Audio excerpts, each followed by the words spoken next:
welcome back to another Nextlander podcast. I'm Vinny Caravella, and I'm here to see if I can back the Nextlander podcast out of this driveway without freaking scraping the underside of this shiny new... Nope. We call that sweeping the driveway. Alex Navarro, how are you? It's sweeping the driveway over here, my friend. Brad Shoemaker.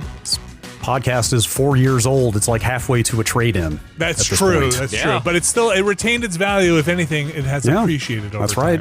Mm-hmm. This podcast does not go down when you drive it off the lot. That's right. It only goes up. It does catch on fire occasionally, though. I just did get that car, and if anybody was feeling like, I wish Vinny would just stop talking about this whole car thing, you in the audience could take some pleasure in knowing that the first time I backed it out of this very long driveway we have, which is a shared driveway, scraped the bottom of the thing on some rocks, and now have a big gash. Now you have to go to jail. That's on the bottom. You'll never look there. I see it. I might try and buff it out. It'll buff right out. It'll buff right out. It'll buff that'll buff right out. That'll buff right out. What are you gonna do? Just rub a little toothpaste on there. Yeah, that's what you do. You do that, and then you spackle. You put nail holes in your wall. Toothpaste. That works. Yeah. Lawn's dead. Toothpaste. You need to get your security deposit back. Just put a little toothpaste on it.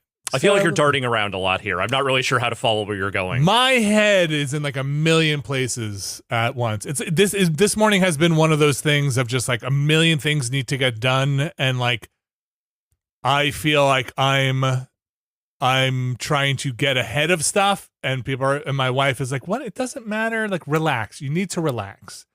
And I'm like, "Okay, but like, do I need to move the car?" I think the contractor, and she's like, contractor said they don't need the driveway. Relax. You can leave the car there. I knock on the door. Hey, can you move the car? I got to put it in. Of course. Like, I'm trying. I got this thing to do. Okay. Okay. Hey, can we put we have this like plastic sheet up that like, they put up to stop dust and flies and stuff from entering the house because they leave the door open and going in and out. Kirby, my dog, very friendly dog, just Kool-Aid through that plastic sheet to like go greet people. It's just like, he will not be stopped. We gotta figure something out. He's very friendly, but he can't be underfoot when people are trying to carry heavy bags of cement and stuff like that. It's not something you want. All right. Well, Vinny, we have a podcast to do. Yes. And I need you to bring the focus in. I want you to follow the sound of my voice. Okay. I want you to just like empty It's like your an inhale. head. Yes, deep inhale. Okay. Deep exhale. Just keep doing that as I talk you through it. Is it an inhale or an exhale? Start with an inhale. It's an inhale. Okay. Start with an inhale. Give it a couple seconds. Then an exhale. Why can't I register the car in my Hyundai? No. I can't get as you are inhaling and exhaling, I want you Yeah. to empty your thoughts of all non-podcast related tasks, things, anything that might be weighing on you. If it involves the car, if it involves your basement, any of that, I want you to let it drain out of your ears like it is a liquid that is just no longer there. Alex, I'm afraid my life is content. It needs to drain out of my mouth. Exactly, and I need this content to be good, so what I need is for all that bullshit to just come draining out of your ears. All of it to go. No, you were moonlighting as a lifestyle coach. I know. I feel better already. No, I just listened to a lot of ASMR videos. But so what I need, and now that you've drained all that out of your ears, I want you to breathe. I want you to refocus. And I want you to think about only good things. So we can't talk about video games either. Yeah. Can you give me a little help? Can you name one or two? I don't know. I hear that Ninja Gaiden's pretty good. Okay, good. Let's talk about the Ninja Gaiden Ragebound. Let's just... I set him up, you knock him down. Yeah, shift gears. Thank you, Alex. Mm-hmm. Brad Shoemaker, you played some of that Ninja Gaiden Ragebound. I did. I am just slightly too jet lagged to follow what you were just doing, but I can talk about video games all day long. There you go. There we go. What's up with the Ninja Gaiden Ragebound? Ninja Gaiden Ragebound. It's made by the developer of Blasphemous. Okay. Have you played and Blasphemous 2, the Game Kitchen? Have you played those? I played Blasphemous 1. I saw it. Yeah, like that pretty game similar. Was pretty hard. Yes, this is also fairly hard. It should be. It's Ninja Gaiden. I wouldn't say it's not as hard as Ninja Gaiden 1. Okay. A game that no one on Earth has ever finished. Yeah. Right, yes. Did you guys ever finish it? I finished it. Yes. Did you really? You talking about the Xbox Ninja Gaiden? No. Original Ninja Gaiden. The first. The first Ninja Gaiden is an arcade game, but like I think the NES one is, which is a totally different game, is probably the one people think of as the first.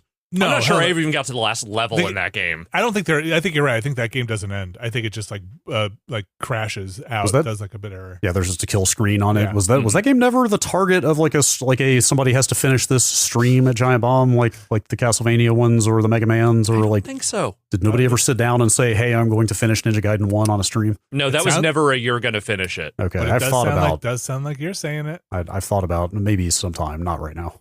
Start with Kung Fu. Move your way up from there. Sometime in the future, perhaps. This is a pixel art 2D side scroller. It does a weird thing at the beginning. I didn't really know much of anything about what this game was going to be about, other than that it was in the Ninja Gaiden franchise somehow. And I got very excited when I first started playing this game because the prologue tutorial level. You remember the intro from that NES game? Mm-hmm. Like remember the orange ninja versus blue ninja in a field at night? Yep. Clashing in the sky. Yes. That whole thing. Mm-hmm. The tutorial level of this game has you do what it doesn't turn out this way, but it looks like you're going to play through that clash.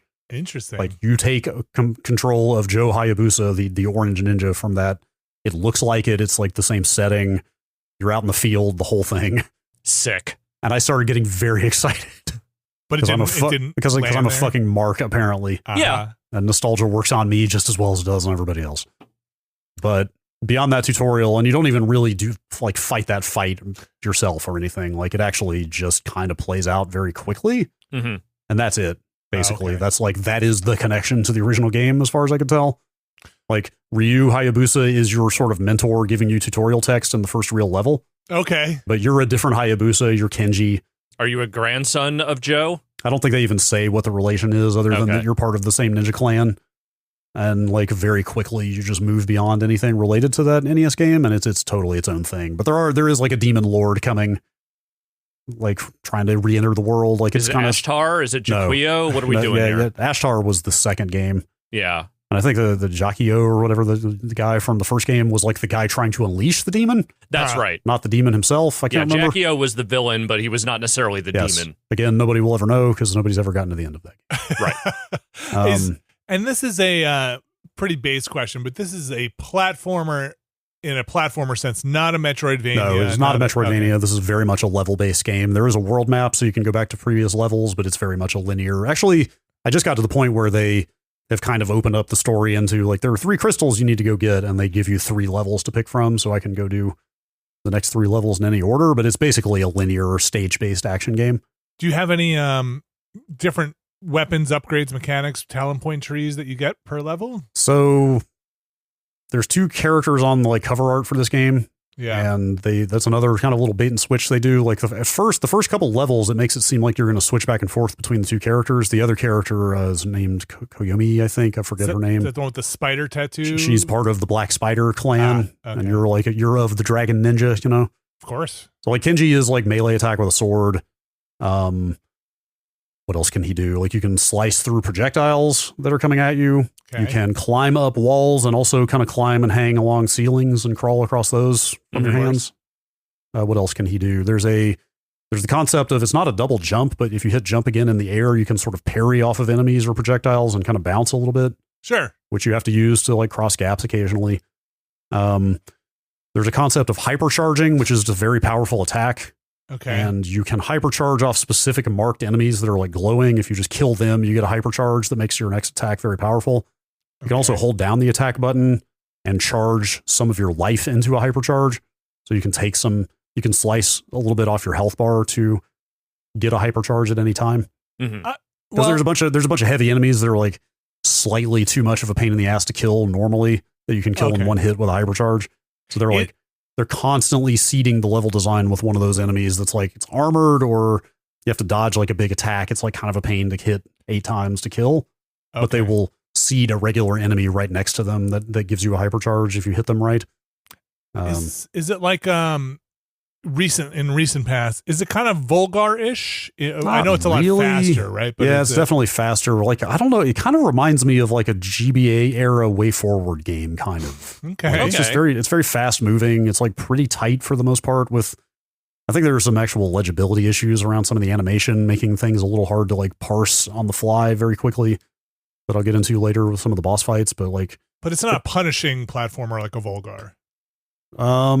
Not in the way that Volgar is very precise. Like Volgar, you're practically like running a template, you know, like you have to like do exactly what it's almost like solving a movement puzzle. Yeah. This game is a lot more dynamic, like jumping around, grabbing walls, like bouncing off of enemies to not fall in a pit, stuff like that. Anyway, Kenji's the melee character, and then you take over the other character, and she's the ranged character. Got it. She's got like throwing stars instead of a sword. Yeah. That kind of thing. The thing that I wasn't expecting is that very quickly the story merges them into one character. Oh, I was not expecting that. Yeah, and like in practical terms, all that means is now you have the moves of both characters in one character. Oh, wild. I don't know if that was in any of the trailers. Yeah, it's quite early. It's like an hour into the game or whatever, but like just for like mystical reasons that aren't worth getting into, they sort of come to inhabit the same body, at least temporarily. Do you switch characters? No, or have all the powers? Her ranged attacks just go on different buttons. Oh, huh. So, but you burn meter to throw throwing stars once that happens. So but you get meter back by hitting enemies. Okay. So or melee, sorry. So like you hit enemies melee, you get meter back for throwing stars, and it's et cetera. All right. This is a hypothetical, but I'm just curious if you've reached anything like this, where you need to be hitting enemies while you're jumping over a pit of spikes to regain meter to hit enemies. Quite. There are pickups all over the place that also give you throwing star juice. But you kind of know what I mean, right? Like where the platforming is that insidious, where you're like, it might get there. Actually, the way it's trending feels like it might get in that territory. Of this is a real balancing act of you have to keep parrying to stay in the air. Yes, exactly. While you charge up some meter to throw a throwing star to hit a switch to open a door, blah blah blah. Like it seems like it's getting challenging enough that I could see the design going in that way. There's some other game I'm trying to think of. Maybe it's a couple of games. Maybe it's Ori. I think it's Ori, where you had like hit the lanterns, right, to like slingshot or something. Yeah, this is nowhere near that intricate yet, but there is some amount of that kind of comboing different abilities together to stay alive type stuff. What do you think so far? It's cool. I was like fairly lukewarm on it for the first couple levels, but once they merge all the powers into the same character, the level design starts getting more interesting and it gets more demanding as well. And the boss fights are quite challenging and pretty long. Is it single lock screen for a boss fight? Yeah. The one I just did, it was this for people who play it. It's like two sea monsters that you're fighting in alternating patterns. Like some parts of the way the animation look made it a little hard to like see the attacks coming out. You know, it's like, some splashes are going to cue like one of the sea dragons is about to pop out of the water and hit you. But the other one makes a splash on top of that makes it hard to see, you know what I mean? Stuff like that.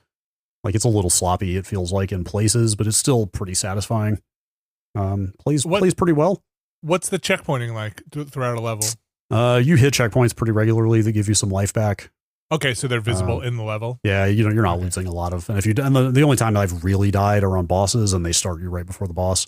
Okay. There's a lot of collectibles to pick up. There's a shop that some of those collectibles feed into, where you can buy little like talismans you equip that give you like, get a little bit of health back every time you kill an enemy once you're on like above a 15 kill streak or something like that. Okay, and then do you grind for those, or you just have they're collectibles. They're collectibles. You have to find them. Oh, you have to find them, but then you can equip them. Yeah. Okay. Yeah, there's like nothing here you haven't seen before, but it's pretty well put together. Like all the abilities are blended well.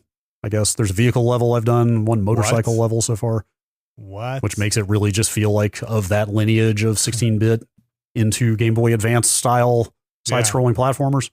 Breakable walls? Yeah, there are hidden breakable walls. Some of the collectibles are hidden behind breakable walls. There's one other. Actually, this is maybe one of the most interesting parts of the design. There are some spots where you can't progress as Kenji, but there's a little like demon altar where you can switch to the lady whose name I don't quite remember, and she can only stay in the demon world for a short time. She's got a little timer ticking down. Oh, so it's like a speed challenge where because like platforms appear in the demon world that you don't see in the physical world, but you have to platform through those very fast because she has a timer ticking down, and there are like pickups along the way you can hit with your attack to get a little more meter back. Oh, that's fun. But you have to kind of like rapidly platform through these challenging sections to If you died, you start back at the altar without losing a life? Yeah, I think you wouldn't even die. I think you would just run out of time and restart that little challenge. Okay. Kumori, I think, is the... that sounds right. The other character. That sounds fun. Yeah, it's fine. It's pretty good. It's getting better. Like I said, it felt pretty just like nothing you hadn't seen before for the first couple 3 levels, but the deeper into it I get, the more satisfying it is to play and more interesting. I might actually finish it. I don't think it's super long. It's $25. Comes out as of the time of this recording on the 31st. I will say what I've played. I mean, they're both side-scrolling 2D ninja games. I think that Shinobi game, from what I've played of that, seems like it's probably got more interesting combat. But this is pretty satisfying too. And I think that's on pretty much everything, as far as I can tell, platform-wise, PC and consoles. So, yeah, look for it. $25. It's not bad. Yeah. Do you know if that's coming to Game Pass? I doubt it. For some reason we talked a little bit about this before the show, but I have like an Xbox Ninja Gaiden connection that is hard to sever. It's like it's like cemented. Team Ninja was a big Xbox One developer, not Xbox One, original Xbox developer. Yeah, Booster in there. Yeah. All right. Dead or Alive, Extreme Beach Volleyball. Perhaps you've heard of it. And Ninja Gaiden. And that one. That's Ninja Gaiden Ragebound, the 2D platformer, $25, coming to pretty much everything: PlayStation, Xbox, Switch. I assume Switch 2. That's not listed here, but I just assume it's coming out on Switch 2. And the PC. I mean, I think everything for Switch will be at this point. Right? Yes. Okay. I thought I saw this, and here it is again. I was looking at the Nintendo Switch subreddit the other day, looking to see what Switch 2 store inventory was like. Yeah. But I did come across this thread. The Switch version will run at 30 FPS at launch of this game. Oh. The game will be playable on Switch 2 through backward compatibility and will benefit from the console's specs. Oh, wild. I would not want to play this game at 30 FPS. This is very much a tight platformer, like you need the frame rate to pull off the jumps well type thing. It's interesting. That's not great. I wonder if they'll get their own version at some point. Yeah, I don't know. Okay. That is Ragebound. Alex, while we're here, let's talk a little Wheel World. Wheel World. MTV's Wheel World. I hate you. Do you, though? Maybe a little bit. Do you stop being nice and start getting wheel? What is the is that I'm a regular Puck Rainey over here on my bike. What's up with the Wheel World? Wheel World is not now related. You'll never not hear it. No, yeah, I'm fucked. No, Wheel World is an open world biking adventure where you ride a mystical bike.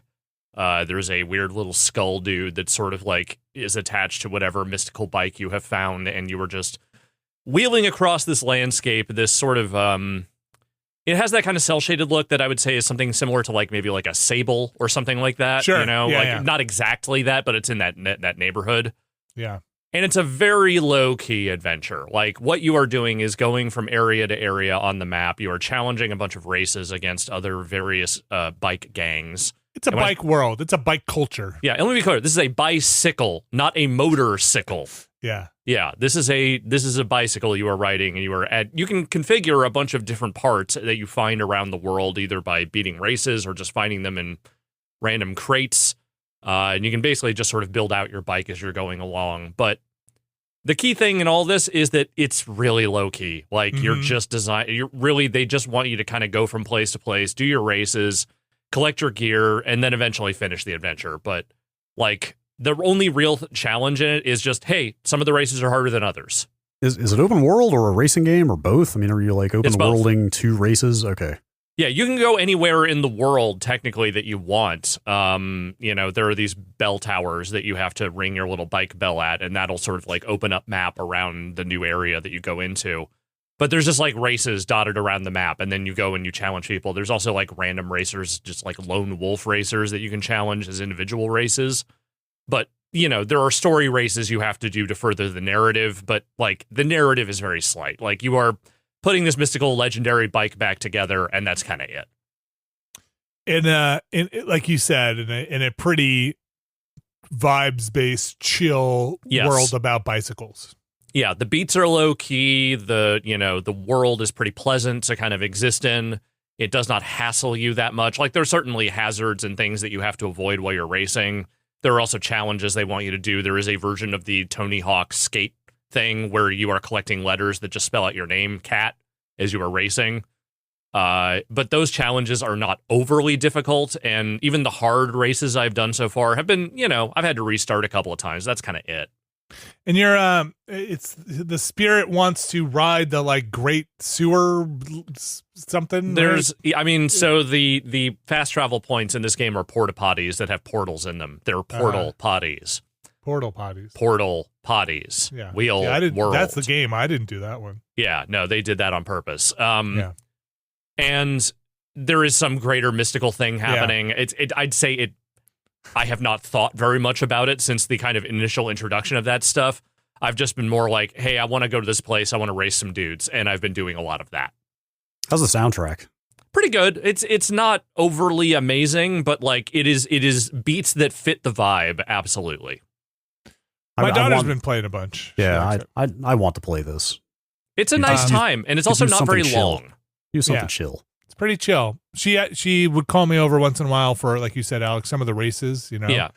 And it was funny. She'd call me over, and it's very few and far between now with the kids because they are just plenty fine at video games. But hey, Dad, can you do this one? And I was able to beat it on the first try and do that thing of like, hey, let me see that controller. Yeah, I got this shit. What? I got this. Let your old man give it a try. Yeah, why don't you let your old man give this one a try? Mm-hmm.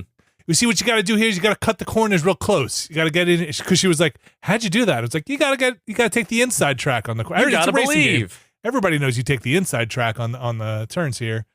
Less surface area. Yeah. You want that just a little trigonometry. I had a very similar thing very quickly here with my son and like Hollow Knight or some other game where he is better than I am at a lot of games. But I still have that thing where I've played a lot of games, so sometimes you're just like, oh, I see how this is designed. You will win the war of attrition on this health, right? Mm-hmm. You are taking off more health from the bad guy than the bad guy is taking off from you. You can just stand here and win, right? And don't worry about don't dodge. And he's like, wait, what? I'm like, no, you got this. You can just cheese this. It's the Mega Man 2 Airman strategy. Yep. Just spam. All you gotta do is stand there and shoot. Yes. So like that part, I think he is still kind of getting his. No, you got this. You could just win. Don't even dodge. You're trying too hard. But yeah, I found Wheel World to be chill. My daughter likes it. I have not played much aside from doing the occasional race, but we streamed it last Friday as part of a grab bag. So I will say I have not gone to every area yet, but each area has taken me around an hour-ish to get through, maybe a little more. So I'd say it's probably in the 5-hour range, so maybe 6 hours to at least do all the main stuff. I'm sure there are other hidden things I have not found, but it's not a giant world. It is a world that is big, but it is not enormous. $20. $20, and I think that's a fair price for the fun that I am having with it. No Switch release, at least not on my information here. PC, PlayStation, Xbox. It's a little framey, even playing on PC, so I feel like maybe the original Switch is not the platform for this game. All right. Maybe a Switch 2. World. Yeah, Switch 2. Maybe coming to a Switch 2. Who can say? Although, like, this is a little aside. I had a real moment when I played Kunitsugami on the Switch 2 at Summer Game Fest, which, I mean, that game's just out. You can play that on your Switch 2 right now if you want. It's not like it's a preview thing. But anyway, like, also quite framey and looked a little grungy. And it was like, hey, this is a brand new console. Shouldn't this be able to run this recent game just fine? Like, oh, wait, no. Yeah. It's a brand new console with the power of a console that came out like 8 to 10 years ago. Yeah.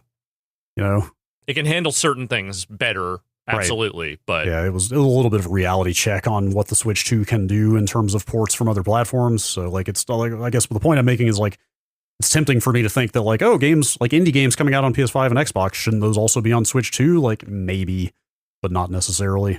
Not with no work involved. Right. It's not going to just be an easy porting process or even be able to run them at all necessarily. Quick Switch 2 update. It seems like available if you want to get yourself a Switch 2. Is it? After we did that podcast, they had not been, but after we did the podcast, I forget what we were talking about it.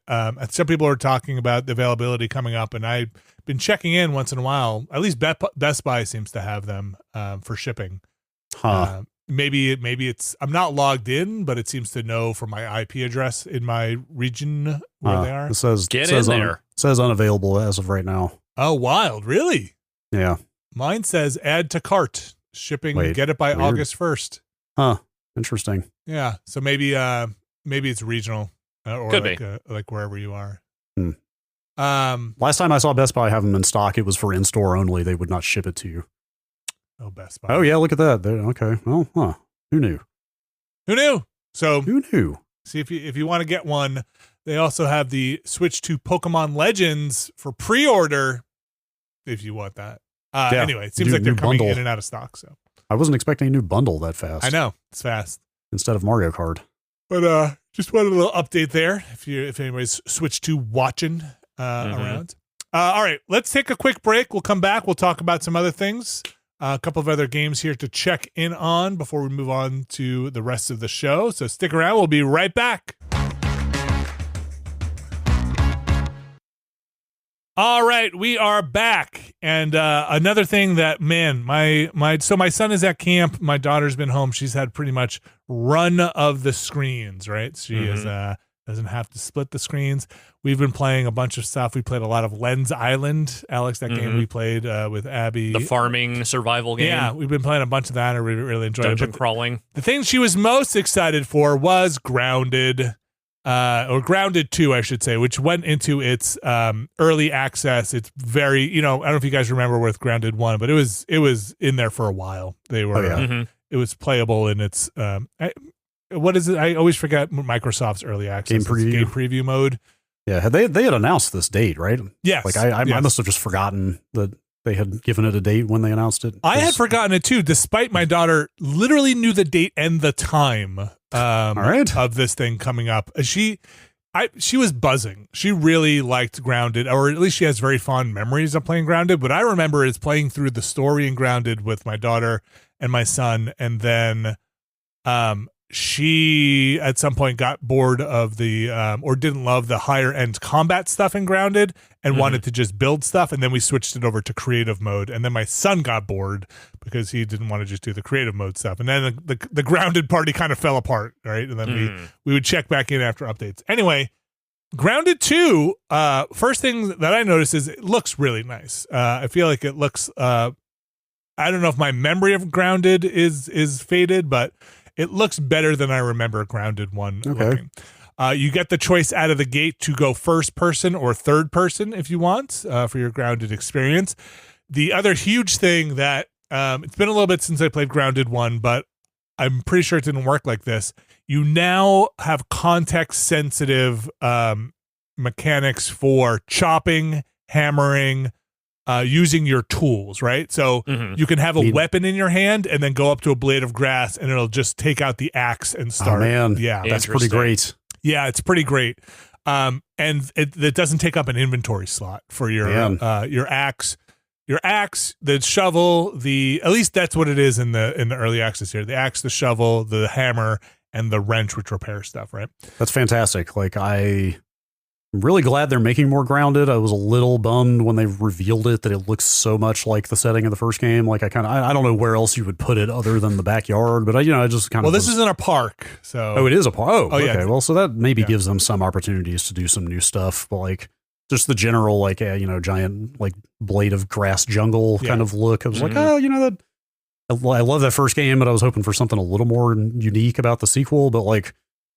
Already like that one quality of life thing you're talking about. It's like, you know what? Fine. Like, if that's the kind of thing you're doing here, then sure, I'll spend some more time in a yard. Yeah. The build tools seem very nice. The again, I'm not sure where Grounded 1 wound up in the end because I think at some point I stopped. I don't know if I played the latest release of it. But even the build stuff, you can relocate stuff very easily. So if you build your fire pit, right? And then you're like, oh man, I built floors in a house. You literally could just pick it up and move it. You can construct, and I do not remember this. you can construct, remember the pallets for blades of grass, where you can like make a pallet and stack blades of grass on them, and then you carry. Yes. You can build from stuff that's in the pallet if it's in range. So Great. Right. So you can have one person just shoving grass on the pallet and somebody just building. It should be illegal to ship a crafting game that does not have something of that nature. Yeah, I think Grounded 1 did have craft out of nearby chests already, but the pallet thing seemed, I don't remember that explicitly having that. And I don't know what the range on that is, if you can go past a certain height and have to build another pallet or anything like that, or how universal it is, but I was pretty happy about that. Grounded, and I believe this was in Grounded 1 also, has a thing also where you lay out the blueprints and then anybody can just add materials to the blueprint when you're building, right? So if you can build a holographic perimeter wall and then anybody can just walk up to it and start adding materials to build it. So the building and the crafting seem pretty good. I'm still getting used to the controls on the PC, so a little fiddly with backing in and out of stuff, finding the menus and that kind of business. The combat, I haven't gotten too deep into it, and I remember this from their preview stuff, but it does seem like they are really trying to make a deeper combat experience. Weapons and loadouts and armor now seem geared toward your more traditional archetypes for fast and light damage, but you do crits, right? Or heavy and slow, but you get stunned, right? And like the whole kit. Armor and buffs all seem to synergize in that way. You have you can like tap control, you'll do like a jump back, right? Like for a quick dodge and stuff like that. So that seems like they're exploring that combat mechanic more than they were just kind of grab the weapon you want and run up to the enemy. That's cool. Yeah. Like the armor crafting and all that stuff was maybe my favorite part of the first game, and I thought it was pretty robust even there, so if they're doing more with it, that's pretty exciting. Yeah, it does seem like now you craft into a build that you want more necessarily than versus the melee, which felt like when I was playing, it was kind of more melee, heavy melee, light melee, or magic ranged seemed like the builds. Again, this is pretty early on. We played like 4 or 5 hours, and we just got up to the part where we got our mounts, and I'm pretty sure in the early access they said they're either fast tracking the mounts or slow walking the other ways to travel, because they really want to test this out. They want to test out and see how people are reacting with the mounts, how it's going. But I know my kids. I know my daughter. I know that's what she wanted. She wanted to ride on an ant. What is your mount? Right now, we got the Red Ant Warrior mount. It was the first one we were tutorialized into getting, and so we got that. How do you get the mount? I mean, you have to hit level 40, of course. And That's right. It costs 1 gold. We paid money. We just paid real money. I sold my account to somebody who then got it. You basically have a hatchery, and then you run a mission to get the Red Ant Warrior egg, and then you hatch it in the hatchery and put a saddle on it, or basically it comes with the saddle. So do the mounts seem like they'll have like very different attributes to the point that it's yes. like worth seeking others out? Yes. So I think the ant is like a gatherer mount and can break certain walls. We literally got it this morning before I told her I could play. She's like I said, she was buzzing, right? And like we were up until like 11:30. That's pretty late for her. Last night, and then this morning I told her I could play for like 15 minutes. That got cut down to like 10 minutes, but we had enough time to run and go get the thing. And then as soon as she hatched it, I could see the tutorialize and like the red ant mount can harvest whatever. Like, okay, I think I see. I don't know how many mounts there'll be at by the time we hit 1.0. You know, maybe there'll be.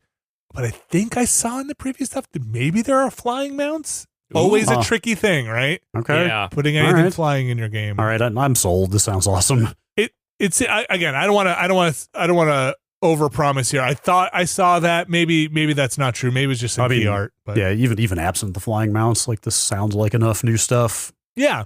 But to really build out what the scope of the game is. It might be the case where this feels like Grounded 1.5, you know, where it's like sure they took all the things they learned from that long period of Grounded, almost like Grounded 1 was an entire early access beta test, and are making the Grounded they really wanted.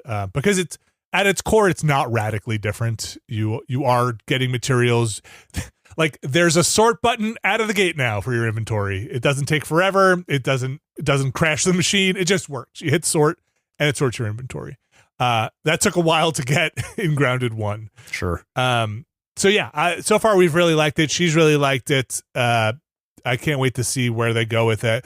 I know in Grounded 1's whole run up, they added quite a bit as they went along. And I don't know how accelerated Grounded 2's opening is here, but we've unlocked a lot of stuff pretty quickly. So either there needs to be a lot more to unlock, or when this thing gets tuned, they'll slow it down a bit as we move forward. Let me see if they've said what the ramp is for early access here. Like their roadmap. We aren't locking ourselves into a hard date just yet. It really depends on how things go and how much we add based on your feedback. Okay. Yeah. There you go. They were pretty good. Like I said, they were pretty good at their cadence. I thought, everybody has different ideas of what's delivering, but I thought they were pretty good with their cadence for that stuff. Brad, does it say for Grounded 2 on anything official, or have you seen, is this going to come to PS5 before 1.0? I don't know. Yeah. I could see this being something they hold until it's finished. Yeah. Same before they here. put it on PS5. Because it could be a while. I was able to do the thing where my daughter would play on the Xbox inside. I would play on the PC here. Not a problem. I don't know if that's the same for all games. It's got that same thing where players can share the save, and go offline with it.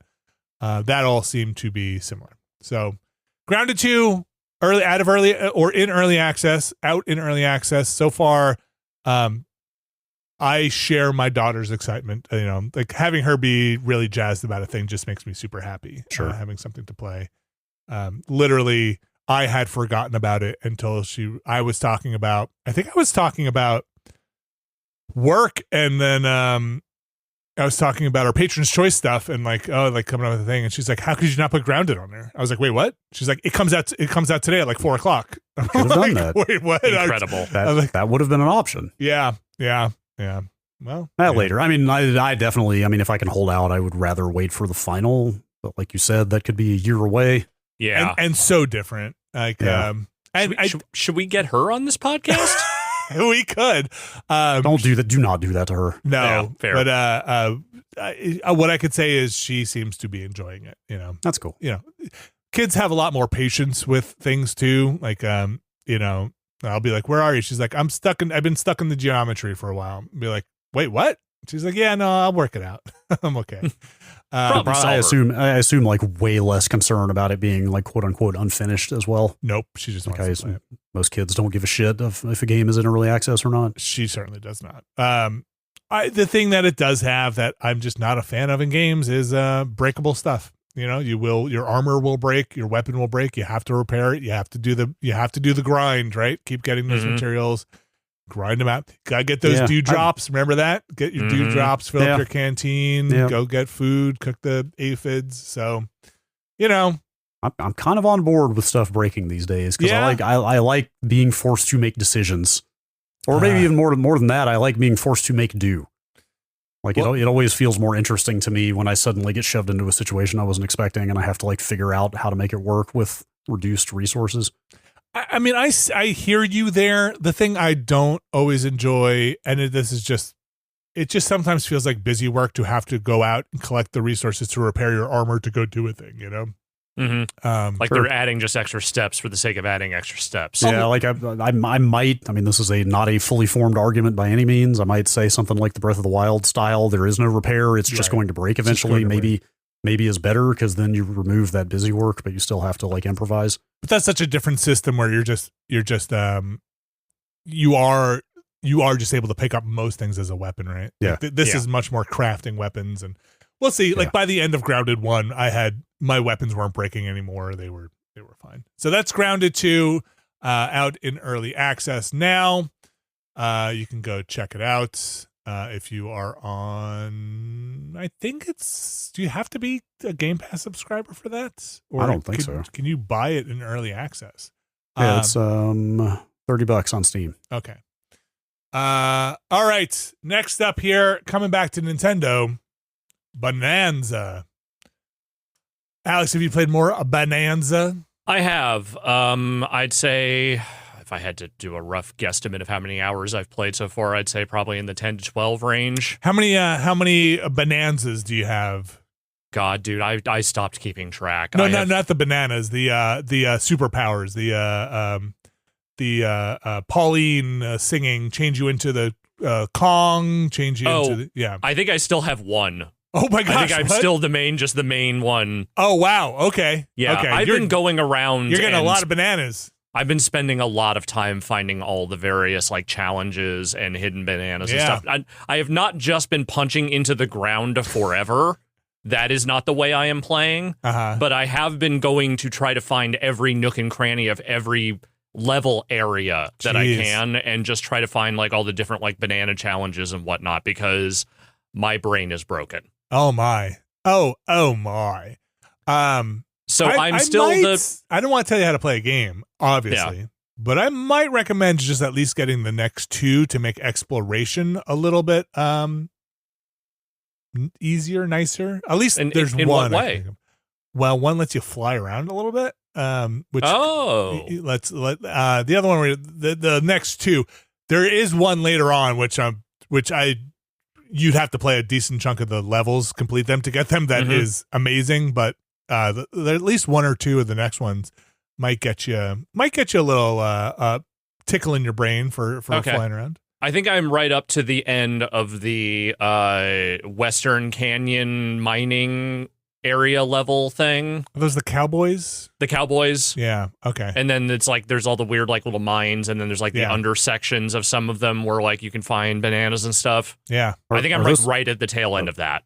Sorry, are those things you're describing, are those just abilities you can use at any time, or is that more like a suit you have to find and use, or like how does that work? It's got a meter. It's a meter you fill up, but it fills up. It's almost inconsequential. It fills up. Yeah, any amount of gold fills it, and you will find gold anywhere you need it.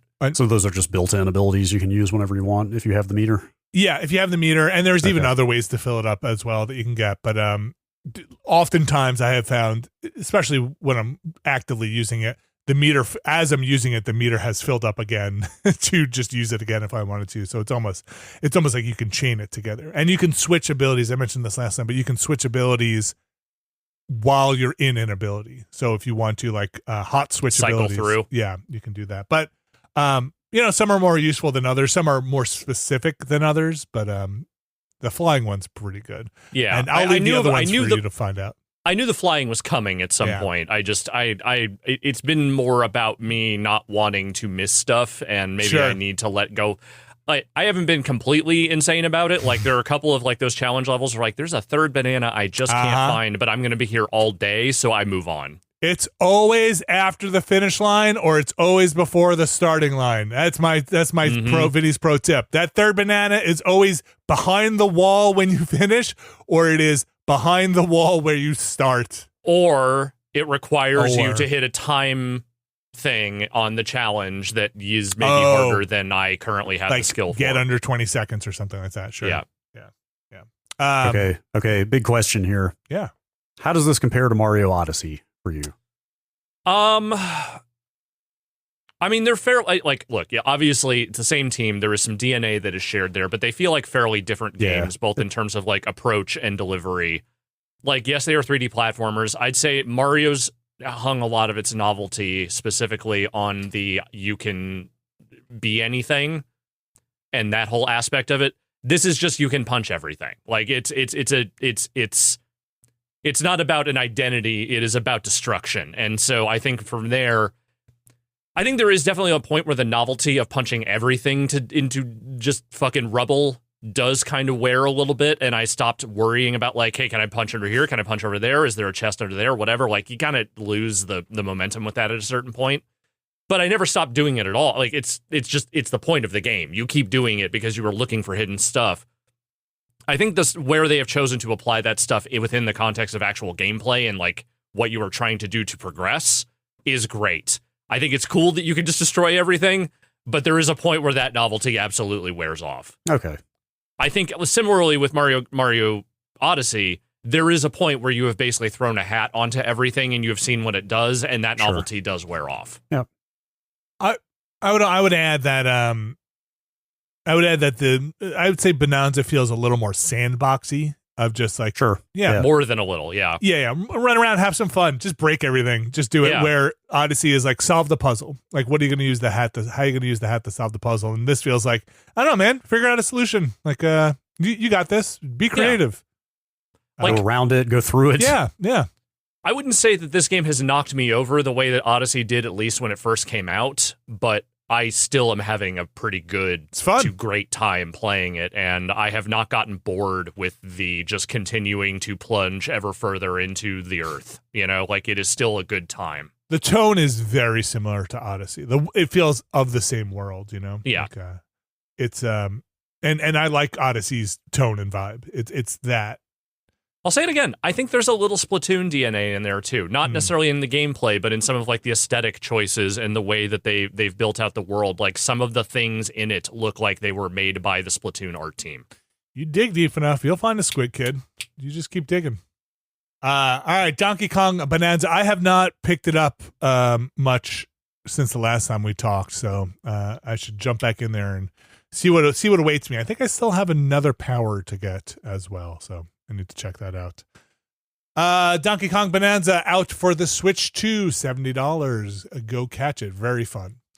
Last but not least here, I'll mention Wildgate, a game that Will Smith and I played on Monday, though I will say that I don't think the way you played it was the right one. I don't think the way that I know there's no like, hey, you're playing the game wrong, but I really do feel like Will and I engaged with that game not on its terms. You know, like we went in thinking maybe we could do a duos, like a small ship, like Sea of Thieves duos, you know, that kind of thing.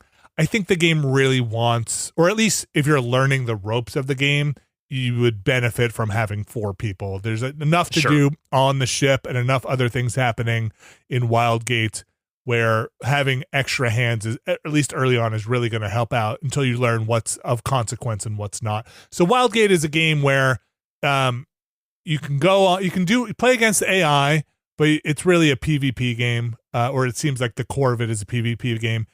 4 players are on a ship. Ships seem cool. I like the design. The characters have that you can play as each have a set of abilities. You have a loadout, gun, side weapon. What are we going to call these games? Feels like there's enough of them. I mean, Sea of Thieves is basically in the genre. This is less open than that. This is like a match-based thing, though, right? Sure. Well, but I mean, the core of, frankly, like ship versus ship comes to mind. So this, like, just games where people are crewing a ship against other people's ships. You know? I think you tell me where you want to put this. So you launch into the game, because I don't know if I'd call it an extraction shooter, but it just might be. You launch in, you have the lobby. I was going to call it the lobby. The hub lobby, where you start off and everybody's waiting around, jumping around, killing each other. And then the match basically starts. It gives fun names to all the ships that are in it, like the Titan of Destruction, the Screaming, Screaming Wet Blanket, whatever they call the ships, just so you can see them. That's mine. That's my ship. Yeah, on the map, you know who it is. And then you launch in, and it's a fairly big sector map, and it seems like they start in other places, and you kind of start next to would seem like you start next to a lootable area where you can kind of get early upgrades for your ship. And really what you're doing for the match is trying to find the artifact. It'll alert the other players when somebody has the artifact, and then when you have the artifact, you're trying to get out of the gate, the wild gate. So is that an extraction shooter? Like, kind of. It's in the neighborhood. You don't sort of keep the stuff with you for the next match. You know what I mean? It's not like you're extracting. And you're like, I have this level 3 gun now. I'm going to lose it if I go in. That might be a core extraction shooter, right? Elements, but it's just kind of a match-based thing. So it's not really Sea of Thieves where you're out there running missions. It's almost like a side game in a Sea of Thieves, right? I'm stripping away like the nature of like how big the world is and if it's open or not, and like I'm basically everything other than the mechanic of multiple people crewing a ship, cooperatively making a single ship go and using it to fight against other people doing the same thing. It's like a Marauders, Marauders, Void Crew. Well, Void Crew's single player, but even that I would kind of loop into this. Like Jump Ship is another one that's coming out soon. Yeah. That does that. It feels like in kind of an emerging genre. So the ship crewing and maintenance is not overly complicated from what I saw. You basically can steer the ship from inside the ship. I did not see a third-person view, so as you're steering the ship, a little tough to kind of get your bearings. You're kind of relying on other people to send out probes into the map. They can go to a station in the ship and launch a probe away from the ship to start scanning things on the map so that you can start navigating towards them. And those things can be other ships, they can be points of interest, and they'll show up on the kind of bigger sector map. You can gather things like ice to repair the ship and cool the core. And you have guns and hard points on the ship and other places for buffs for the ship. And that's kind of the ship mechanic. You can get better guns and you can get buffs for the ship that do certain things. As you leave the ship and go explore, you can carry one thing at a time as you're looting, but you can hit and hold a button to just teleport back to the ship once you have a thing. So once you're inside, this is kind of a weird thing.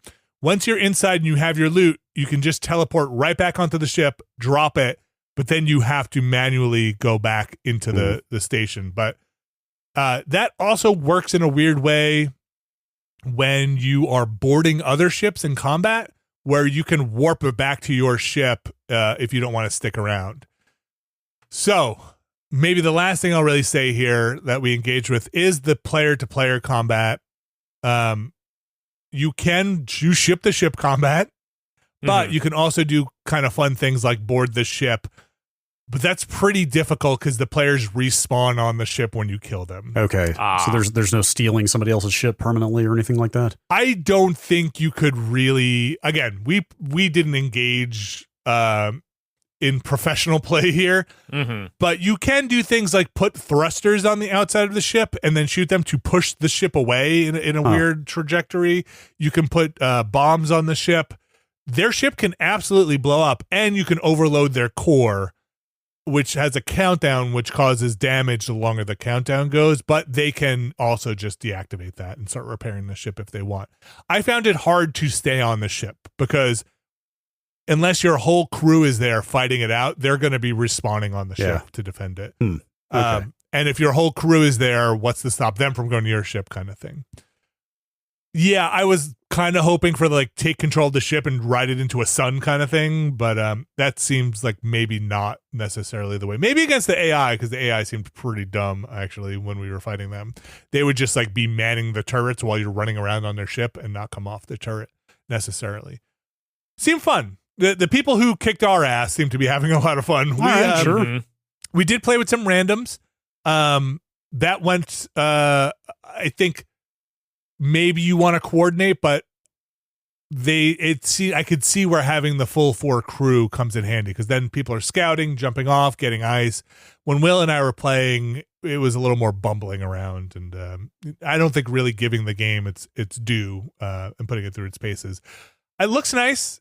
I can't tell how deep it is yet. I'd have to really go in with a crew talking to see the depth of the gameplay there. But it made it kind of for my frustrations with playing with 2 people, it did leave me wanting to play more. Okay. The Steam review is looking, I started to say pretty positive, but I should just say they are very positive. Yeah. So it seems like it's being received pretty well so far. I'd still want to try it. It has a very easy onboarding. There's a forced tutorial, and I don't mean the tutorialization. I really just mean you kind of jump in there and you're doing a thing, and it's fun from the jump. Void Cruise seems, and I kind of like that, but the learning curve a little steeper of, shit, yeah, we need all this, but it's satisfying. This is much more action-y. This is kind of an action game. But yeah, we should jump in there and we should try more of it. That's Wildgate. That's out now. I don't know what's coming in the future, but it's got some cool, fun, quick gameplay to get into and try. And progression, as you'd expect in one of these things.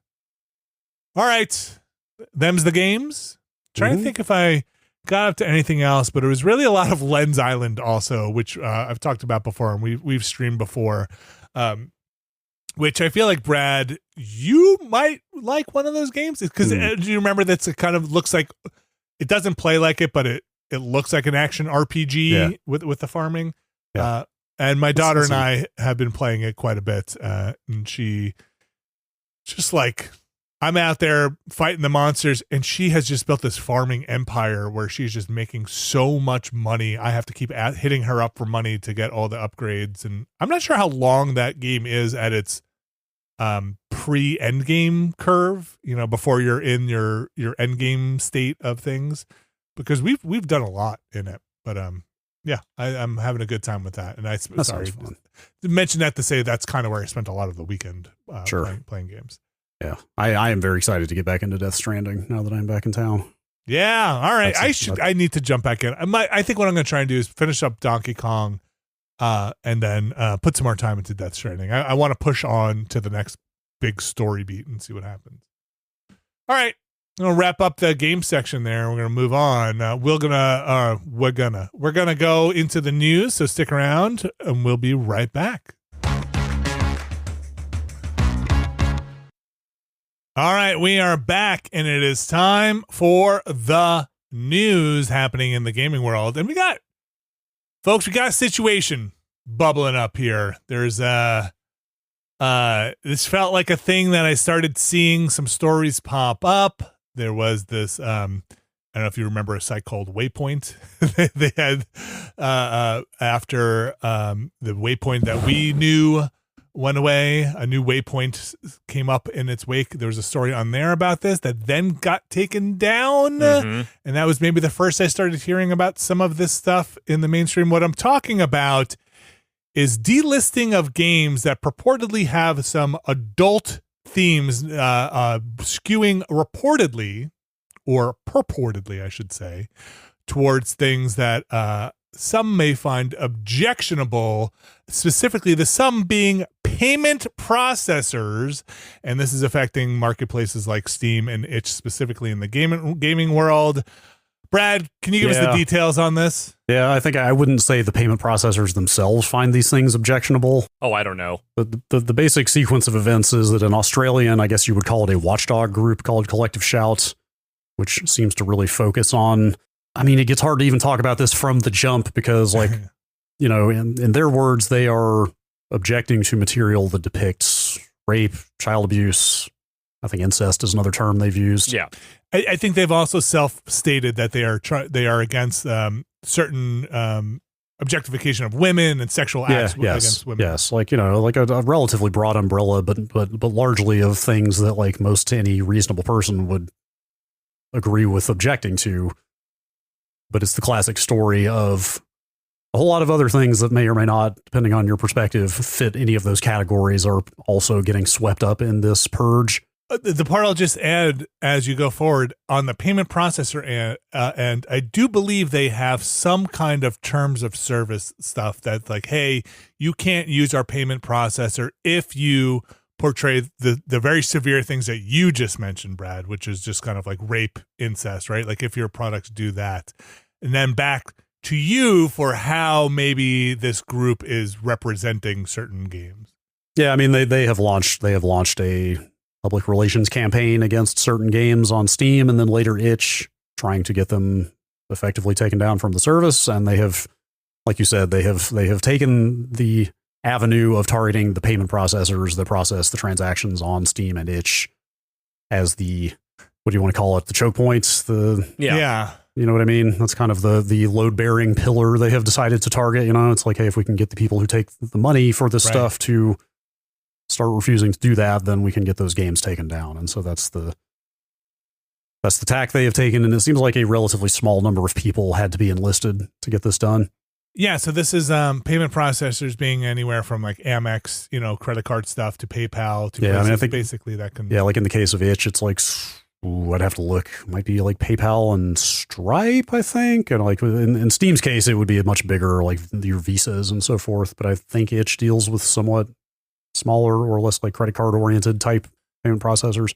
And it seems like the letters that have been sent are basically them, Collective Shout, basically saying these games violate, how could you dare associate with these platforms? They are violating your own terms of conduct by allowing these things to happen. Now, this is opinion, as we are not journalists here, so I'm just going to say my initial thing. This has the flavor of a protect the children family values vibe. No. Yeah, this is a 100%. new flavor of Jack Thompson is what this is. Maybe even a little more sinister than even Jack Thompson. Where, like, well, yeah, because they're leveraging what is an understandable objection, which is, the idea that these platforms are sort of, profiting off the idea of these, these taboo subjects, these offensive materials. But the bigger thing is that this has been the platform forever. Like, Steam has been allowing these kinds of games on their platform for a very long time. Itch doesn't really include a lot of the stuff that we are talking about as the actual, like, really dark material shit. And a lot of what they are talking about with Itch is primarily stories that deal with things like queer romance, trans stories, like, yes, there are sometimes, like, dark subject matter in those games, but if we're talking about a game like fucking, like, Mouthwashing or something like that, which does delve into some very dark subject matter, but is also a fairly brilliant, game and story, and the way that it depicts that stuff is done in a way that I think, it's art. Like, they made art, and it just happens to have difficult subject matter in it. Yeah, we should point out Mouthwashing has not actually been affected by this. That game was taken off of itch last year apparently, and it is still up on Steam. Yeah, but I'm just saying, like, this is the kind of subject matter they're talking about. Like, these are the kinds of things that they're targeting, and they're also going for very specifically, like, pornographic games and things like that. Now, the commentary I have on this is that I legitimately could not give less of a shit how offensive some of this stuff on Steam or itch is. I'm never going to play those games. They're not for me. But I don't think it should be in the hands of a payment processor to ultimately dictate to a platform holder what kinds of art, or, if you want to call it smut, fine, whatever kind of smut they want to put on their platform, whatever they want to host. I don't think it should be in any way a leveraging point for a payment processor to say, actually, that's objectionable, so you can't do this. Yeah, I fully agree with you, but I don't in any way think that these companies, that the payment processors are pulling this access over ideological or moral grounds. It is 100% just a protect our business move. Like, I think they are not used to this kind of, like, campaign, mass public attention, and don't know how to deal with this kind of campaign, and just freaked out when they saw this coming and said, okay, well, let's avert what is clearly going to be a hit to our business and just sweep this away, basically. I don't think anybody over there is doing this because they agree with this company. It is, hey, this is going to turn into a public relations fiasco for us. Let's just deal with it. I basically agree with you, but I also think that if you really were in any way serious about, like, hey, I don't agree with these people, you would find a reason to say, well, actually, I mean, that's not what this is. I think ultimately they are caving so quickly because ultimately, you're right, it is going to be a public relations, like, kerfuffle for them, but they don't even want to, like, do the bare minimum amount of dealing with that. They are just saying, nope, okay, fine, we're not doing this anymore. And I think that's pretty grotesque. Yeah, it sucks, but I mean, I think business entities of this size are inherently amoral. They are just going to make decisions based on what they think will preserve or increase their revenue the best. Right. And so, like, if the resulting backlash to this, as it seems like it is picking up momentum to do, eclipses the initial campaign by Collective Shout, then they very well could reverse course on it if they see it hurting their bottom line worse than the initial thing did. I think I would add to that video games often, even today, where things are so much different than they were 20 years ago, still inherently feel like a lesser form, a lesser medium. It's something for kids, or, I would have a hard time believing the movie industry, the book publishing industry, would suffer this kind of blowback to say none of your media, a book cannot portray these things, right? And or otherwise every Barnes and Noble cannot use Amex or Visa or something. Or the movie industry would say if your movie depicts non-consensual sex, you cannot use a credit card to buy a ticket for this, right? It's getting into this notion of, like, depiction is not endorsement. Like, the idea that you're depicting something terrible, something violent, something deeply unpleasant, like, is somehow the idea that you're endorsing this concept or you're promoting this concept. Like, in some of this conversation, there's been talk about that other group that tried at one point, I think, to get Detroit Become Human pulled down. I think they are associated with Collective Shout. Yeah, it may be very similar groups, but, like, the whole point there was that, like, this game depicts violence against women and child abuse, and it's like, yeah, by the villains. These are bad, like they are depicting this as these are shitty people doing fucked up things. And I don't think Detroit is a very good game, but it's not a not good game because it doesn't, like it portrays this stuff or promotes this stuff in a way that feels like haphazard or, particularly lurid or exploitative. Yeah, like it's not that. That game sucks because it's not very well written, and that's not a reason to pull a fucking game down. This is a weird place to be in where Steam and itch are trying to sort their way. I guess as at the time of we're reporting on this, or not reporting on the reporting, we'd be very clear about that. The itch has said they are looking for other payment options. They're looking into it, yeah. I think, Brad, you're right. I do believe that this will sort out in the back end from the backlash to the I don't know, what do you call it? The front lash to the initial campaign. I mean, the problem there is either they end up with different payment processors that charge them a higher fee, which hurts their business because itch is a small, what is it, like 20 people or something? It's a very small team. Or if they are able to stay with the payment processors they already have, like some of those have tiers that also charge a higher cut based on like riskier or, more, what's the word you want to use? Like more objectionable material or whatever. Yeah. So like they could sort this out, but it also could hurt the stability or long-term sustainability of itch as a business.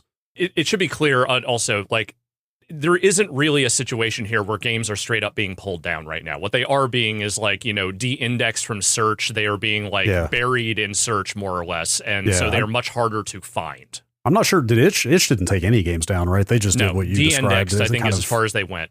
Like shadow banned effectively, just so you can still get to it with a direct link. You just can't search for it. Yeah. Which for some games can be... No, that can still be very destructive in and of itself, especially for a small creator. And also, itch painted with an incredibly broad brush because they just delisted every single game that had the not safe for work tag on it, which was an enormous swath of games. But also, again, it's a small company. Like they straight up, I don't think, have the personnel to like do an individual review of every game. Yeah. That's being targeted. As an addendum to this, I do want to say I was pretty disheartened to see some people out there basically blaming Twitch or itch for this. Like, itch doesn't want to do this. I don't even think Steam really wants to do this. Like none of these companies want to go along with this. But when you're talking about taking away their payment processing ability from these major, card holder and payment processing companies, it's understandable that they would at least have to take these steps at the forefront while they figure out what they're going to do over the long run. Like, itch doesn't want to do this. And itch, I mean, them getting out there and saying we are looking at other payment processing options, I think is the ultimate example of, no, we really don't want to do this, and we would rather have these games on here than not. I'll add just from itch's FAQ, when I was looking into this, I mean, they basically say, look, we are more of a user, we are a self-reporting platform where Steam can know what is on there. It's more of a closed platform where they approve a page. And I believe, according to their FAQ, it says we let you make your page and self-report your title, your tags and stuff. So we don't know as much of what's going on in here because of that. We are a little more open. It's look, there are shit games out there. Yeah, there is absolutely garbage, trash, nasty, offensive garbage out there. Yeah. There's definitely some pretty extreme stuff on Steam. But you know what? I still think that shit should be allowed to be there. I will never play it. I want nothing to do with it. I don't need to watch your anime Hitler girls fuck each other. That is not interesting to me. But I still think you should be allowed to make that, because that has always been the way in this country. Granted, we've had our brushes with obscenity laws and a variety of other things. But for as long as I've been alive, the general vibe has been, you can make whatever offensive shit you want. We don't necessarily have to host it if we don't want to. But it's there, and you can put it out there, and that is, you're allowed to, because that's technically what freedom of speech is supposed to allow you to do. Look, I've got lines for stuff that'll be out there, but they're pretty. I would say I think I fall more on your side of this, Alex. Of if it's garbage and enough people complain about it, let Steam take care of it and pull it down. I think this kind of baby in the bathwater thing. It feels like a outsized response, which I think will probably wind up somewhere walked back significantly. Yeah. With probably a clarification, a more focused clarification for what Steam and itch actually consider to be offensive or violate their policies. Yeah, I mean, there is, by all appearances looks to be a much larger kind of counter campaign underway of phone calls and emails from people pushing back against this. So yeah, we'll have to just, time will tell how effective that is. I mean, I will say it seems like a large chunk of the kind of libertarian right in the game space has also come out and has been mobilized very strongly against this. I mean, I can't say that actually completely surprises me. It's like it is like there is a pretty broad spectrum of the gaming community who is very upset about this right now. So. Yeah, and it seems like nobody. I initially saw a lot of finger pointing from all sides of this to try and group Collective Shout with the boogeyman of that particular group, right? Like, here comes the woke mob, or here comes the protect the families far right, and it just seems like in the end, all those groups just do not like what's happening here. And this reaction. So, this is happening now as we're talking about it. It's happening to a lot of games that, again, don't even really fall into the category of what we are talking about here when we talk about offensive materials. We are talking about games that literally just deal with adult subject matter in ways that are, certainly not for kids, but any reasonable adult should be able to consume and experience they would any other, piece of art or work, and it's insane to me that like all this stuff is getting wrapped up in this incredibly misguided campaign.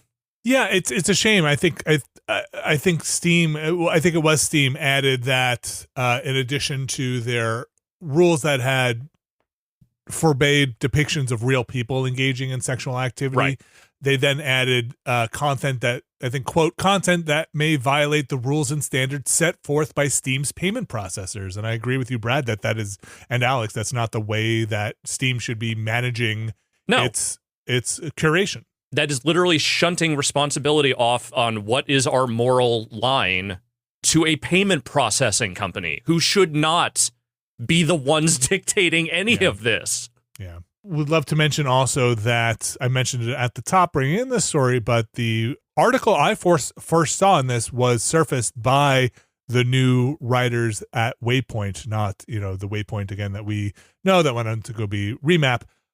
And then that article was pulled down, and I believe at this point at least 2, maybe more people have left. Or are no longer writing for the... I couldn't keep track of exactly how many people they even really had on that roster to begin with, but at least a few people seem to have said, I am no longer writing for Vice because of this. And I'm not... I will say I don't know if the current editorial team has gone on to say anything about this, but it sure seems like someone got real mad, and whoever the hell it is that is running current Zombie Vice, said, nah, we're not doing this. I think they literally said that it's too controversial. The topic is too controversial to put up. It's Vice!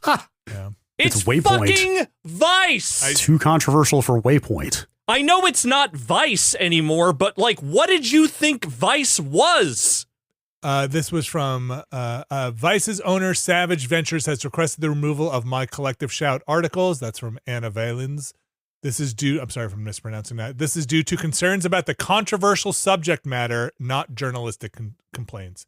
Effective immediately, I will no longer contribute to Waypoint. I suggest letting Vice's owner know if this upsets you. Again, my expectations for current Vice were pretty low.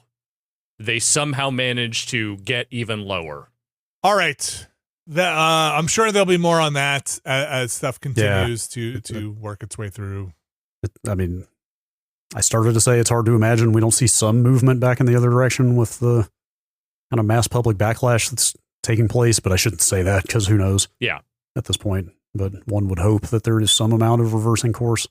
Again, my broader, maybe too easy view is really if you try to apply this to any other creative medium, you would be laughed at. Yeah. It just wouldn't work. Like, again, bookstores. Yeah, you're probably right. Musicals, theater, or movies. If it did work, God help us, because then we're in an increasingly bad place. Like, what if I am not in this space? But what if you couldn't buy tickets to a concert because the singer sung about things that might be controversial, right? Like that. Yeah. That, you know. Oh, you mean like, you know, what happened to, let's just say, like Kneecap and a few other musicians who maybe have had some similar things happen recently? I don't know that space. Okay. I really have I can't add anything to that. Yeah. Okay. That's a pretty serious story. I think the next story here, probably serious in its own right, but there's something that just makes me laugh about it. Brad, Sony is suing Tencent. Mm-hmm. And boy, when you look at this one, you might be one of the times you're like, I get it. I think time's got a case on this one. I mean, have you guys seen this game before? The game in question, Light of Motorom, I guess is how you say that? Hadn't. Okay, It's been floating around. They announced it for like a month or 2 or 3 ago, or maybe longer. It's been kind of out there for a while. And when I saw it, I mean, it's as shameless as you think. It is a dead ringer for the Horizon games. It is a mobile clone level. What are we doing here? Yeah, like reading. Well, so that was it. When I saw it, like I just kind of like threw up my hands in the air and I was just like, fucking, what are you going to do? Like mobile clones are so bad at this point. Like the shameless wholesale imitation that is going on is just like, what are you going to do? Oh, mobile games, you knuckleheads. Apparently Sony has decided to go to the mat in a legal setting though over this. I'd urge you to go to the Steam page for that game and just flip through some of the screenshots. There are 2 or 3 screenshots in that carousel that, even knowing it's a different game, I could not tell you are not Horizon. Like the robot animal designs are so much the spinning image of the ones from Horizon that like I don't think I could tell them apart in a fucking Coke Pepsi blind taste test. Yeah. I don't think I could tell some of these screenshots apart. It's that Office meme. It's the same picture. Like it's just the same fucking picture. I mean, the trailer, I'm scrubbing through it now, is also just a dead ringer. I think this is more of a survival crafting game. I know, you know, and it features a redheaded female protagonist in like similar attire to Aloy, also almost identical, I should say, and like same color scheme, same literal like shade of green in the foliage. But also, I mean, this isn't necessarily the lead. That is kind of the lead, but in the story that I read that you linked, Brad, they said that Sony said they had been approached by them to license Horizon, and they said no. Apparently Tencent approached Sony at one point about making a Horizon game, which Sony declined. And then Tencent continued to move forward with this game anyway. I mean, look, we went down the Pal World road, right? Where we were like, yeah, no, we'd get it if it got sued, dude, those I guess. fake Pokemon have machine guns. But now this makes Pal World look like a completely different game. This is this is probably maybe the single most shameless example of ripping another game off I've ever seen. Well, at this scale, because generally speaking, when you were talking about ripoffs, I feel like what you're talking about is a lot of like random old classic games that were certainly, if not clones, then very directly inspired by one another. And you're talking about the mobile space. Or mostly. threes, right? Yeah. Right. Yeah. You were talking about games where it's like the mobile marketplaces are so badly moderated or just so not moderated that kind of stuff could thrive so easily.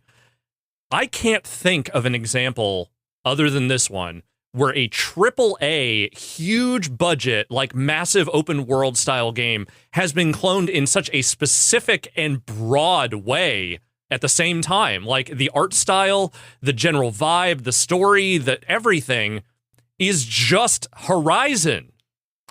Also cloned by, we should mention, one of the biggest game companies on the planet. Massive. Yeah, and I'm not even that against like trying to make your knockoff game, but you are, at this point, I think Sony is probably in the right to say you are making your money off of Horizon's success. They have a case. I mean, they're literally using the exact same like blue and red lens flare for eyes elements on these robot animals that Horizon does. I mean, the designs are just about just change a thing. Give the Pokemon guns. Yeah, like that's the baffling thing. Is that it's super easy to say, okay, we're taking this basic premise and then we're changing some of the colors. We're making the robots look a little different. It's like they never heard the phrase legally distinct. Yeah. That's right. This one goes yeah. And the other one goes ding ding ding doon doon. Yeah, exactly. It's totally different. It's not totally the same different. Song. Yeah, I don't know. What do you think this gets settled? Do you think this game goes to court? Do you think they just I don't know. They've sued them in California federal court. I'm not qualified to say whether this goes to trial or anything. But. I don't want anything to necessarily that's too silly to waste anybody's time to go to court. But I would love a lawyer holding up pictures in front of like a witness being like, "Ma'am, can you tell which game is Horizon, which game is not?" I can't tell. They're the same picture. Yeah. You're right. Do it again. Do the same picture meme. You're a scientist? Yes, I am. Tencent doesn't have to do this. No. Yeah, that's the thing. No. Like, this almost feels spiteful in a way. Like, they're actually mad that Sony turned them down to do their licensed fucking Horizon thing, and they're just like, this is their spite game. We already invested too much work into it. Just keep going. And I'm not even saying like Horizon is the epitome of unique thought here. Like Horizon is taking inspiration from other stuff. Yeah, sure. But like you guys have said, you just change enough, give it enough of a unique spin, and we'll all be okay. And people will say, yeah, it's a Horizon like, but but not in this sense. This is just Horizon. You just made Horizon. Yeah. Hey, what if we made a mobile Horizon? No, we're good. Yeah, but what if we made it anyway? This one's called Horizon. Anyway, good luck with that, Tencent. Yeah. Good luck. Yeah. Kind of goofy, but not kind of goofy because you are talking about a lot of people working and money being spent on legal stuff. But man, Tencent don't care. I guess not. I still think about going back and finishing Forbidden West. These are great games. I should do that. Yeah. I did the same thing with the first one. I put it down for like 2 or 3 years and then came back and played the rest of it. Yeah. Take you a little bit to ramp back up. Figure out which bowcaster you want. Uh-huh. All right. Moving on here to Atari, still in the news. Yeah. Or Thunderful Group, I would say, is really the core of the news here. Yeah. What's going on, Brad? Atari is buying Thunderful. Oh. Now, do you remember, Brad, or offhand, what the more recent Thunderful news was? Like they joined studios. Something happened, right? Like they consolidated. It's kind of a conglomerate of are they Swedish? They're definitely Scandinavian. It's kind of a conglomerate of multiple studios and a publisher that have all kind of formed together. Yeah. I mean, the reason I always note Thunderful is because one of their kind of starting component companies was Image and Form, the SteamWorld people. Mm-hmm. Right. Like that's really, there are other companies involved, or they're all one company now, but it was a couple of studios. I believe they acquired a publisher along the way. Like it is a group in the business sense now. But I really like those SteamWorld games, and that's the umbrella that they still exist under. And Viewfinder, I think, is Thunderful. Was that a Thunderful? Yeah, so they started Sad Owl, right? Right, they started publishing games too. Like I said, once they got into the publishing business, they broadened their scope a little bit. But they are now going to be part of Atari. Yeah, and the Atari, I still am not 100% sure where to peg Atari in all of this. Like, obviously, the Digital Eclipse stuff. They've got digital. Recent. Yeah, they've got Digital Eclipse. Like, I mean, they were making a big business out of just kind of exploiting is not the right word, but leveraging, let's say, their own classic IP. Yeah, I mean, that Test Drive game came out last year, also. But also seems like they are fairly serious about being a real ass publisher of modern development, like contemporary. They've got that MK thing coming out. Yeah. Well, yeah. I mean, that one's still sort of retro, though. These are like just actual modern games being put out by a company making contemporary new projects, right? I mean, I guess that's where I was always a little unsure about where new Atari was going, because like when you talk about, like, for instance, like Konami getting back into things, it seems like they're going whole hog. They are funding projects that are like to the scale of what old Konami was generally doing. Atari, for the most part, it seemed like they were content, at least for a while there, to just kind of let the classics and Digital Eclipse related stuff kind of be the bulk of their portfolio. But the last couple of years, it seems like now they're starting to get much more heavy in no, we're a real game publisher. We're not just a brand holding company. And I I'm still a little wary of like what that is actually going to entail in the grand scheme of things, and whether they are going to continue to put out like quality things versus just like an abundance of things. But if you're going to acquire a company that has some pedigree and has put out some good stuff, I feel like this is one that makes some sense. I mean, I don't know if the long-term business is going to be great for Thunderful, depending on where things go with Atari, but I see why Atari wants to make that move at least. And I know this is still kind of on the retro side, but Night Dive is Atari, right? Yes. Yeah. I mean, they've got a stable. Yeah, they're building their stable. Yeah, we'll see. And we've talked about it a lot. Consolidation can lead to a lot of icky things that happen if Atari shifts, moves the wrong foot. We'll see what happens. I kind of feel like we are starting to shift back into a world with some of these acquisitions. Maybe a little less so since some of the embraced groups moved elsewhere, but we're somehow just like backing our way back into the old studio system where there are just 9 publishers and they own all the studios. Yeah, kind of. I'm looking at what Atari owns now, and this is the most forward-looking acquisition they've made in a while. Because again, Digital Eclipse, Night Dive, even Moby Games, which they also now own. Oh, interesting. Like those are all things that deal largely in retro remasters and so forth, which is obviously Atari's wheelhouse with all their old properties. But Thunderful again is just a company that makes games. Yeah. So. Did they? Oh, sorry. I need a chart at all times. Way Forward part of Atari, or are they independent? I'm pretty sure they're still independent. I'm like 90% sure they are still independent. I don't remember them ever, unless they've like taken investment from somebody. No, I think they're still private. Still private. Okay. Yeah, they're an independent video game developer still. Well, we'll see what happens with Thunderful, and like you said, Brad, the greater Steam universe. Well, not Steam, I should say. We just talked about Steam World universe. Think we'll get another dig? Maybe. I don't know. I can't remember. Is the Steam World Headhunter? Is that yes? Headhunter is the one. Oh God, that's listed as on hold. Oh no. I had forgotten about that. Headhunter was that one they put out that CG trailer for that was full on like robots, straight up 6-gun dueling in the street of a town kind of thing. I don't think they ever actually remember that. It was just a cinematic trailer. They never put out like a full thing for it. Any real indication of exactly what kind of game it was. Is Heist 2 the last release? It was the last SteamWorld game that came out, yeah. All right. That's Thunderful getting picked up by Atari. Maybe more on that in the future. I don't know if there'll be any Gamescom announcements or something like that coming out of there. Lastly here on our list, some Nintendo news. Yeah, a couple quick hits. Nothing huge, but Metroid Prime 4 has been rated in South Korea, which is sometimes a sign that the release could be not super duper far off. And is now delisted. Sorry. It's the world we live in now. The world we're in. It's been rated for ages 12 and up. Mild violence. Mild violence. Yeah, My I don't God. know exactly how the South Korean rating system works, but yeah. But anyway, the bigger point is release date announcement could be imminent for that. Yeah. Seems like it would be good to get that out soon-ish. I don't know if we're not really in the Switch 2 launch window anymore, but they do need something for holiday.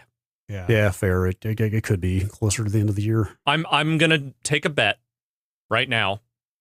October. Yeah, that's okay. That's exactly what I would have said. Seems reasonable to me. Mid to late Yeah. October. Yeah. Brad, you said some light news here, but really. Oh yeah, I mean, this is the only news that matters. Yeah. Mario Paint is now on Nintendo Switch Online. Bless with them. mouse control. With mouse controls. Not even just the Switch 2 built-in mouse. You can also just plug in a USB mouse and play it as well. They have done the right thing here. They finally did the right thing. I wonder how many songs and images you'll be able to save if they will limit you to the 3 or whatever that it was in the original one. I bet it's the same. I also wonder with a higher fidelity mouse if I will be able to beat whatever the break time thing is. I mean, the music is so good in that thing. Yep. Swi-flotting. Yes, I think music is what we spent. My neighbor had it. I didn't have that game, but I think making music is the thing we spent the most time with. Bam, bam, bam, bam, I just that little baby baby cry. You know, I really never spent that much time with Mario Paint as a kid. Like I had a friend who had it. I messed around with it a couple of times, but I always admired it. But I got the impression that people who loved it fucking loved it. Oh man, now you're making me think. After I spent all that time dumping saves from all my carts, give anything to get my hands on that Mario Paint cart that we played on back in the day and dump whatever we made on there. So I have the cart. I couldn't get my save off, or it had run out. There was nothing on it. It was a blank thing. Yeah, I should try it with that digital thing. The other one, not the commercial one. Yeah, the OSCR. Yeah, I should try it with that. Yeah, some games, depending on what kind of mappers they use or whatever special chips are on there, are weird about dumping, or you have to use special tricks to get so it might still be there. But yeah, that's fun. We had talked about that is the thing to do with these silly mouse controls, and that's the thing you should do. That Mario Paint probably doesn't hold up as your creative platform of choice, but there is art in limitation. It was a very different time. Yeah. Yes. They let you do a lot more than you should have been able to do on that platform. Most people did not even have computers when that game came out.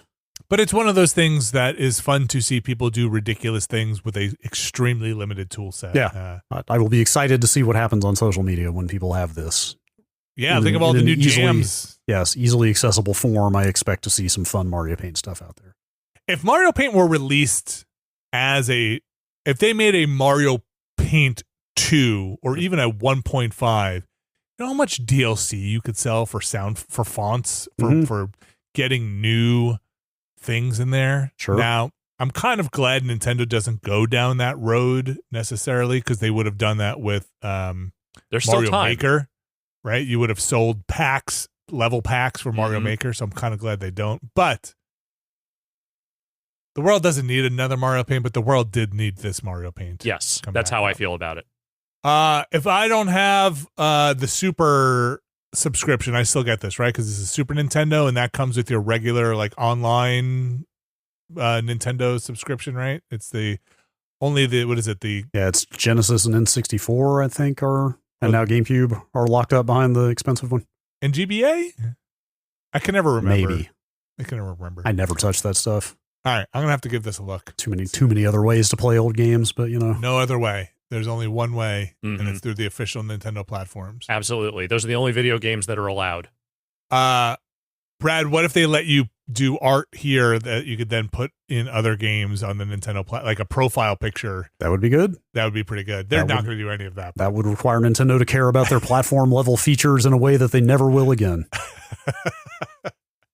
What if you could write the boot song for your Switch 2 in this thing? Would do a custom boot up animation. Oh man, I would be all over stuff like that. Yeah. Remember when Nintendo had fun with their platforms? Yeah, it's called the Super Mario Super Show. It was called the 3DS Street Pass. Hell yeah. Yeah, you're right. That was pretty fun. That was the last time Nintendo was fun. All right, that's going to do it for the news there. What a weird grouping of news. Yeah. I mean, the news has been, I don't think we've had a normal week of news in a long time. No, we're still in between summer Game Fest and TGS and Gamescom. So the real announcing your thing are going to happen in those spots. We get the news that's a little dicier. The real announcing your game hours. Yeah, those will be. Those are posted next month. Yeah, we'll let people know about that. All right. Emails, podcast@nextlander.com, podcast@nextlander.com, podcast@nextlander.com. Brad Shoemaker, reach into that bag of emails, shake it around, grab one out. This comes from sent from my iPhone. Okay, great. This is from Levi. Okay. Listening to the latest podcast, wanted to fill you in on a fun detail of my school's DARE program in rural Wisconsin. Oh gosh, I watched so many. Thanks everybody for posting DARE videos and behind the scene DARE stuff. I watched a lot of the DARE videos. That sounds bad. It was enlightening. Yeah, it's a rabbit hole. They don't list a year here. Oh, for the DARE program? For this specific incident, I don't see a time frame. It seems safe to assume it's probably somewhere in the 80s or 90s, but sure. Yeah. Alex, what's that chief of police that with the DARE program? I feel like you know the name usually, top of your head. Chief Beef? Chief Beef, yeah. Oh, is it Daryl Gates? Yes, Daryl Gates. Did Daryl Gates start DARE? Daryl Gates was the he was like kind of at the forefront of that whole thing. Was he really? Yeah. In the videos I watched, Daryl Gates is the one going out. That dude knew how to market himself. That's what these videos said. He was an aggressive asshole. Because I mean, he was also the basis of a lot of the Sierra Police Quest games. Makes you wonder where he even found the time to be a cop. Some of them, yeah. Do you know DARE's back? What? Like DARE's resurfaced? I did not know that. DARE 2? They're bringing it back? All right. Or they were trying to? Are we doing the war on drugs again? Because I feel like we lost that one. Yeah. And this war never changes. Brad, what's the email? A deputy came into the classroom, gun on hip, and espoused the dangers of drugs, saying that we should A, rat on friends and family, B, call 911 if a student brought drugs to school. Yes. C, then proceeded to burn a fatty in the classroom so we were able to identify the smell if we ever encountered it. I don't think you're supposed to do that. Uh-huh. Due to this, one student mentioned that he smelled that smell at home. Yep. And that kid was taken out of class and we never saw him again. What? I'm sure he's fine. Disappeared? But he definitely ratted out his parents and CPS were notified. I think that last part is speculation. But I would assume if they never saw that kid again, if that's true, that those parents then got that kid out of that school because fuck that school. That is also possible. He lit up a joint in class so you could smell it? I just took this out of the evidence locker. I'm just going to light this one up. Let's give an entire classroom of fifth graders a contact high for the rest of the afternoon. If you smell this, say something. Smell something, say something. That seems ill-considered to me. Yeah, well... Let's just hotbox the classroom for at least 45 minutes just to make sure they really can identify the smell. One of the implications from one of the DARE videos I watched was that the Daryl Gates in the department were bummed because they could no longer have undercover cops in schools and that they were using this program to basically get kids to self-report or report their parents because they could no longer have the undercover cops in the schools was one of the purported implications of this whole thing. I'm shaking did not my head seem like vigorously. this. Yeah. So yeah, and also some of the interesting stuff that was reported in the videos I watched about the initial science of I think it was the SMART program that showed how you could effectively do this stuff in schools, and then the DARE program, which said, nah, what if we just did this? Yeah. One of many aspects of the war on drugs that maybe did not pan out the way people thought it would. What if it was more about control and depression rather than improving society? What about? No. Brad, do we have another email? Derek in New Jersey.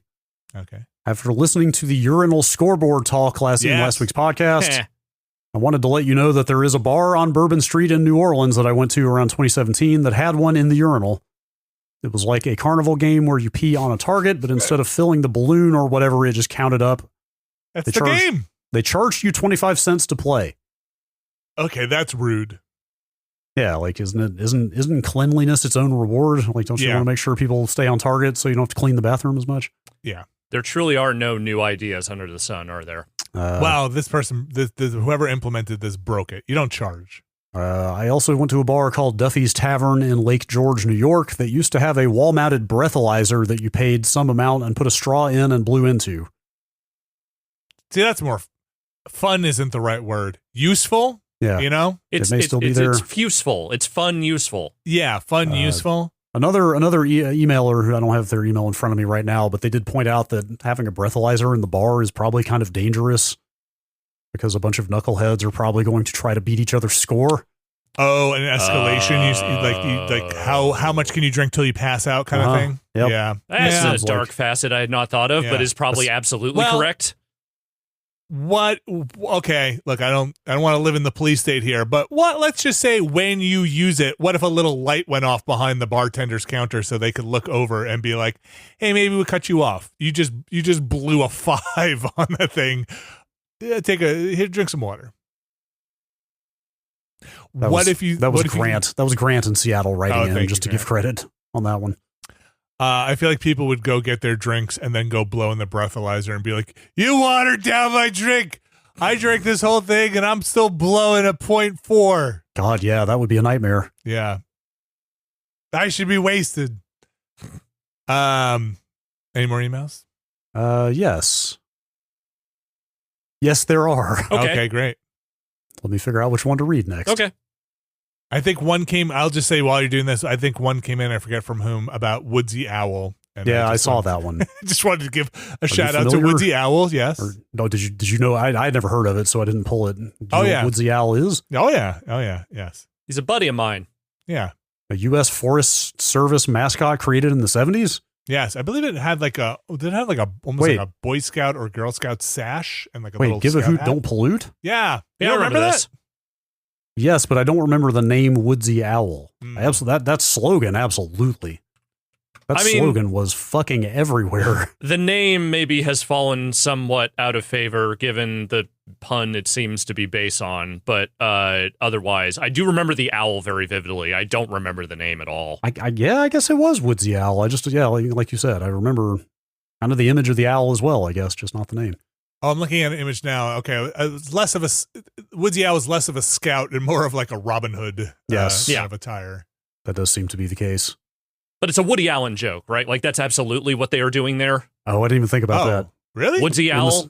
In the 70s, I guess I could see that. Oh, probably. Woody Allen, Woodsy Owl. I mean, it's not a great pun, but it's like it's in the neighborhood. Yeah. Woodsy? Yeah, maybe. I don't know. It's no Smokey the Bear. Woodsy and Woody are basically basically the same. Yeah. If they went with Woodsy Owlin, then I would that's actionable. Yeah. Sony will see you. Mm-hmm. Sorry, Brad. Is there a give a hoot? Another email. Tell me about Woodsy Owl. Croy from Michigan. Just landed in New York City for the first time, and after 15 minutes in a cab, I understand why Vinny doesn't enjoy driving. That's all it took.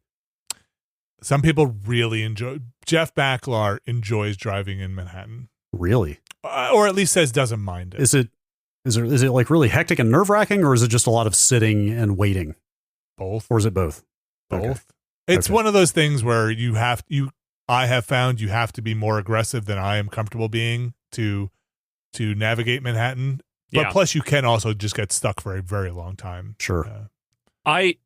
So I used to have really intense driving anxiety when it came to major cities. The advent of GPS technology did a lot to alleviate that. But when I first moved to New York, I had the most panic I possibly could have about driving in that city, dealing with it, whatever. And what I learned was that after about a year of living there, it sanded all those edges off of me, and I became them. I became the New York driver. Sure. So I have tried to balance it so I don't become too much of an asshole. But sometimes being forged in the fires of a truly terrible driving situation can actually benefit you in the long run. Oh, yeah, absolutely. Like when I lived back home, like I drove up to D.C. and like down to Atlanta. It's not constantly, but enough that I was like, oh, I am turning into a person who just like flies up the beltay around this town. You know what I mean? Kind of thing. Sorry, go ahead. Well, I was just going to say for my part, A, I'm just not a big driver, but B, I just find most of Manhattan proper to be a very walkable city. And extraordinarily. I just prefer it. So like anytime I'm driving, I just want to get out of the car and just walk it and just, or take a subway. Like it is, being in a car in Manhattan always just feels like the wrong move to me. It is. Oh, yeah. Like, I only used my car really for shopping and the occasional excursion out of the city. That was really the only reason I did it. And, like, I had a car. I was the rare person who owned a car in New York City and would rather take public transportation wherever I possibly could. I am the person that supposedly Sean Duffy, like, doesn't believe exists. Like, I am the one who thinks public transportation is great despite owning a car. Oh, I would 100% be the same person if I had a car here. Yeah. I would take the train everywhere I could. Yes. The car's not coming out unless you can only get to where you're going with the car. Right. Yeah. So, yeah, that's part of my anxiety is just like, oh, my, when you can walk faster than you were going in the car is a little rough. Or you just don't have to deal with parking, you know? Like, you don't have to worry about somebody hitting it or stealing it or, you know, like... Parking also, yeah. Not great. Yeah. If you live somewhere rural, would your opinion on driving change? Do you mind driving away from the city, or has a lifetime near big cities spoiled it in general? Like I did a ton of driving in like three different cars over the last 2.5 weeks, mostly out in the country, and like had a great time with it. Yeah. I don't mind driving when I'm in like rural or just like very spread out suburban areas. It's fine. It's not like overly pleasant, but I don't mind doing it. I do wish there were better public transit options in some of those places. Like, you're probably not going to get it in the rural communities, but a lot of the suburbs could benefit from a more robust bus or even, you know, light train system, tram system, something. I think I'm at my most comfortable in the middle, because I've driven down rural stuff at night. Can also be kind of if you're not from around there, it can be pretty David Lynch shit out there. But like the people who know the area are doing like 90 around turns that are not lit because they know that because they're not used to seeing other cars around there too, right? So like they know the area. I've driven in areas where like feel like I'm going at a pretty good clip, and there's just somebody behind me on my ass beeping on it, and it's a no passing lane, right? And they're like, just go faster. I'm like, dude, I have no idea where the fuck I am. Mm-hmm. There are deer running around here. There are animals. I cannot pass a car. So like that's its own type of thing. But look, I grew up on Long Island in the deep suburbs. That's probably the most comfortable I am of just suburban driving.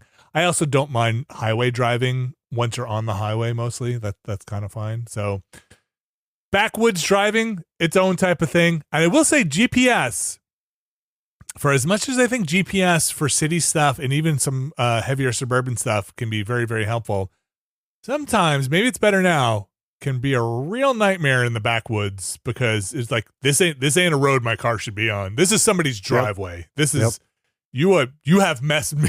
You have done me wrong, GPS. Because if you ask the local, they'll be like, don't take that way. Just take the main road. There are better options in front of you. Yeah, exactly. So, driving. Mm-hmm. Any more? One more? Give me one more. Got one more? Did I ask this question last week, Travis and Fargo? I don't know. Do you think a video game could possibly be successful on a strictly pay-what-you-want basis? I don't think you did ask that. No, you didn't. Well, all right. The humble bundles are not strictly pay what you want necessarily, but that's probably the closest thing I can think of, right? I think some of them can be. Can't they flag them that way? Like Itch does that, actually. Itch does. Itch has that option. Yeah. Itch has the option to do a pay what you want or nothing. Yeah. Bandcamp does that a lot too for music. Like it's you can set it whether you want a baseline, you have to pay this much, but you can pay any amount basically for any album if you want. Strictly, and that so if we're going by, you know, getting technical here, if we're going by strictly pay what you want, that would be no monetization inside the game, like the presumably other than like a tip jar, basically. Like I think the spirit of this question is basically somebody like giving a game away for free, but within the game you'll see some kind of like, hey, if you like this game, ship a few bucks in here, right? Or if you want to support us, do this or so. I think the thing you're talking about is something that would be great if it could, like, if let's just say gamers were a little bit more altruistic. But generally speaking, I think that kind of model for the modern audience mostly results in, outside of the people who are most cognizant of like small creators and just needing to support them, they will probably play it, say, okay, I'm done with it, and then never think about paying them again. Yeah, I mean, I think that would be the vast bulk of people playing the game. Yeah, it's hard to support yourself on that level. To me, it always seems entirely proportional to how much people. Okay, this is going to sound extremely self-evident. How much people like the game. Sure. But what I mean is people pay from their hearts, not from their brains. You know what I mean? It's like if you make people feel things, then there is. I think there's probably enough of a percentage of the audience who would be willing to say, you know what, this game makes me feel really good. I'm going to give back. Yeah. Again, I'm going by the technical rules as written here, but what was the wording of the question? Be successful or be financially successful? Just be successful. I think you could be successful. I don't know if you can be financially successful. Yeah, like could you make a living off of it? It's hard to say. That's hard to say. I think you could probably. I'm taking this question in more seriously than I probably should, but I think you could probably do it. And then your company could get bought, or the game could be the next one, right? The next one could really, you could sell. But if you gave the first one away for free with only the ability to tip, and it's an awesome game, I think you could make a killing on your next game. Or if you ever found some other way to monetize, but I'm not sure you'd get enough whales, I guess is the right term for it, to come in and fully make up the difference for the people who are not paying.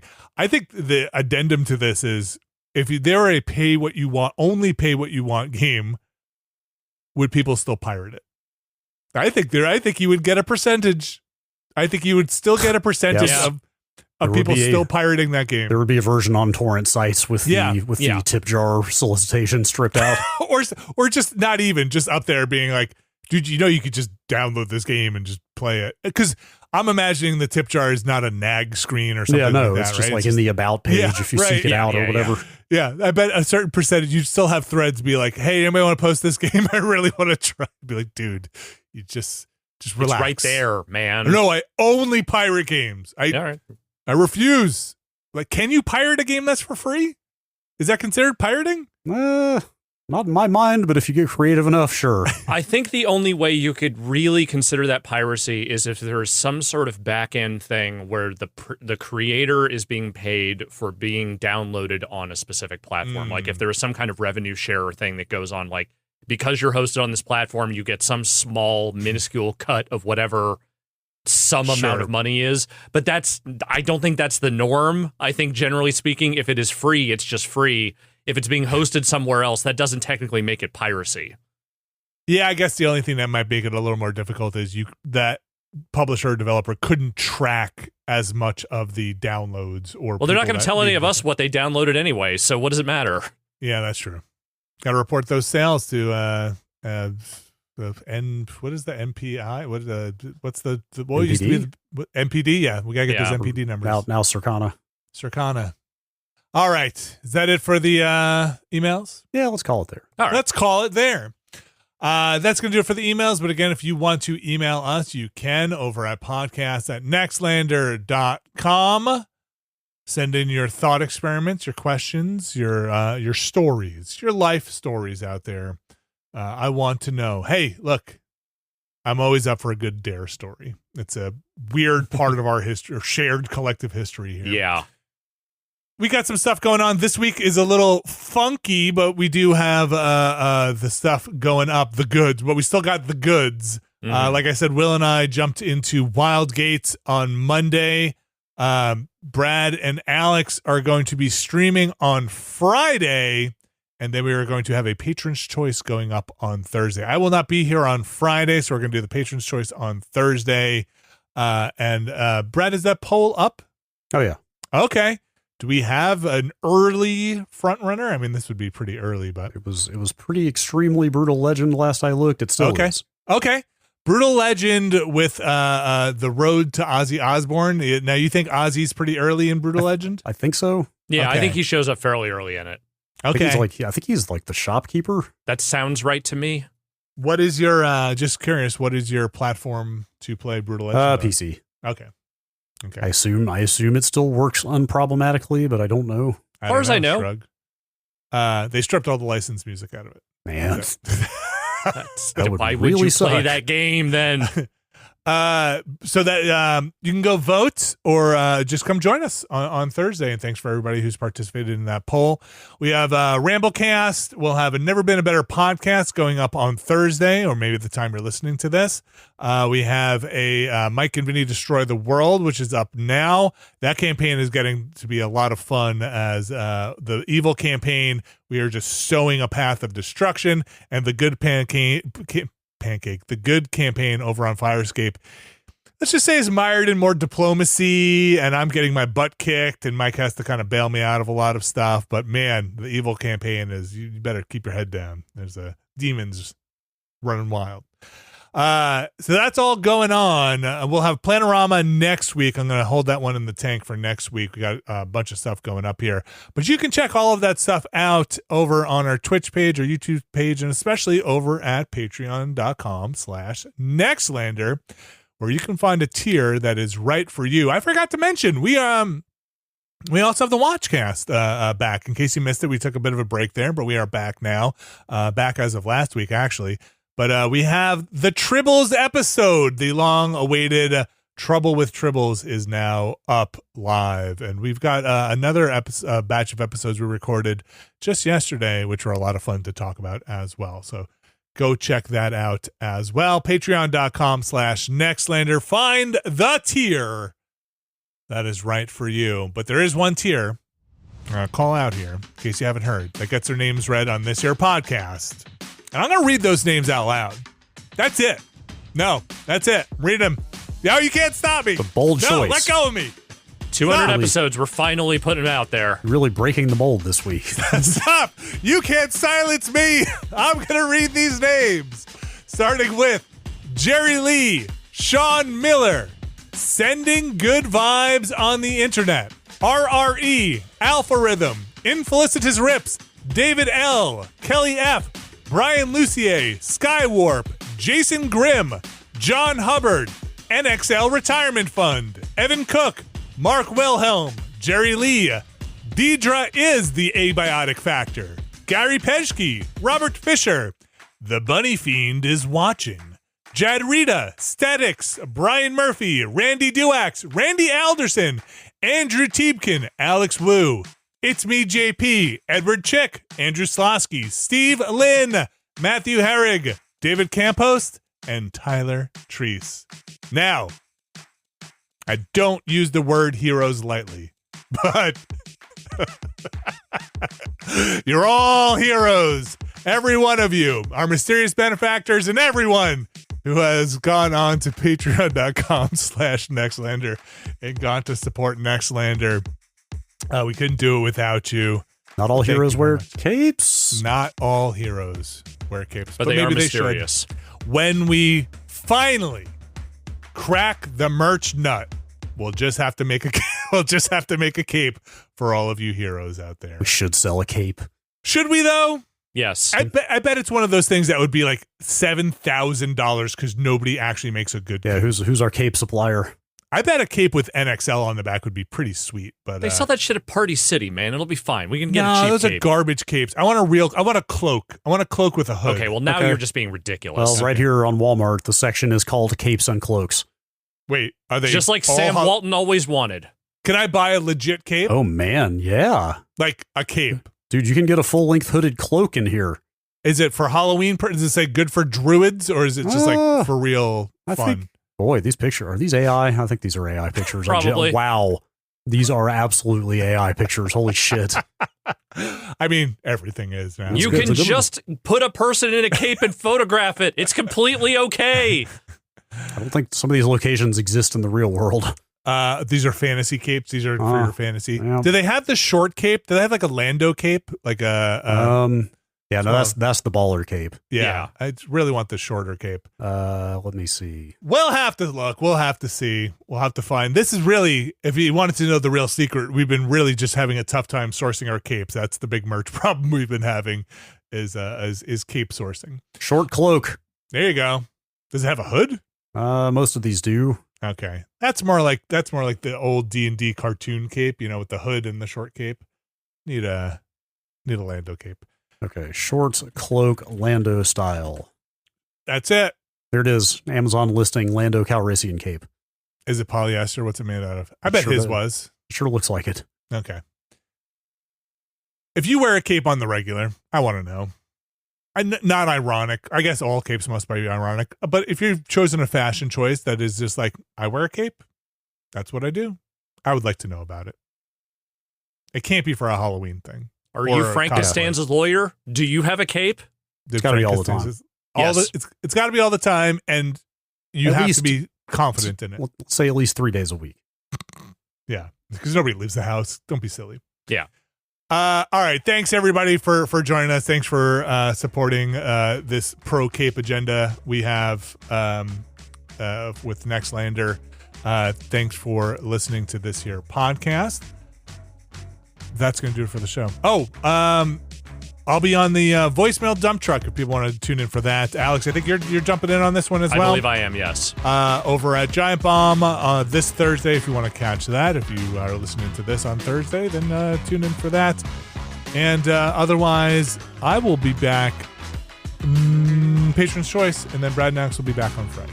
So tune in for that stuff. Thanks again, everybody. Thank you, Alex Navarro. Thank you. Thank you, Brad Shoemaker. Thank you. And we'll be back with more Nextlander podcasts next week.